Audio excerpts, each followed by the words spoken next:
जैसे famous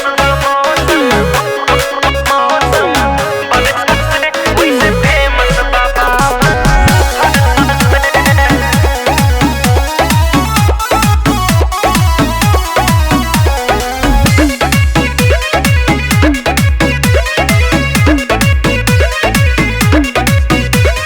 UP Bihar में हमर तगड़ा इमेज बा।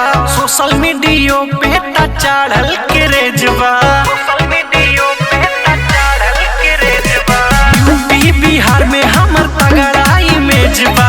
सोशल मीडिया पे चढ़ल क्रेजबा।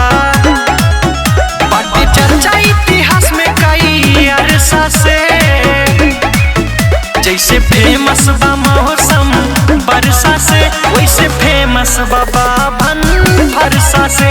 जैसे फेमस बा मौसम बरसा से वैसे फेमस बा बाभन फरसा से। बाभन के वर्चस्व हमेशा रही बेटा। Music by Aman rock.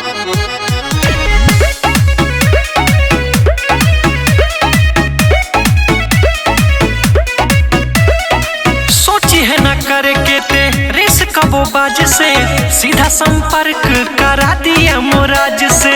सीधा संपर्क करा दिया मोराज से। सोची है न करके ते रेस कबो बाज से सीधा संपर्क करा दिया मोराज से। चल जाइबा ऊपर हम पढ़नी स्कूल न मदरसा से।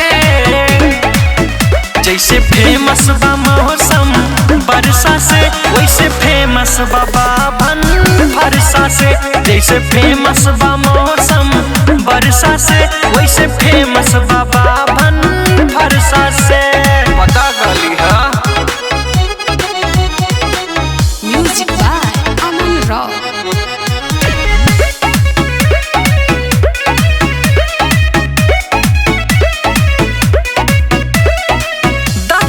बाप से ते काली है बहता।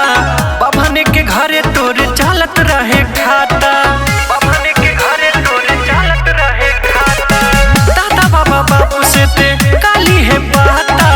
बाभन के घरे तोरे चालत रहे खाता। तोर चमड़ी उतार दे हबो चरसा से।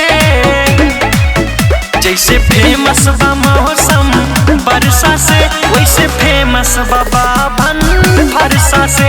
जैसे फेमस बा मौसम बरसा से वैसे फेमस बा बाभन फरसा से।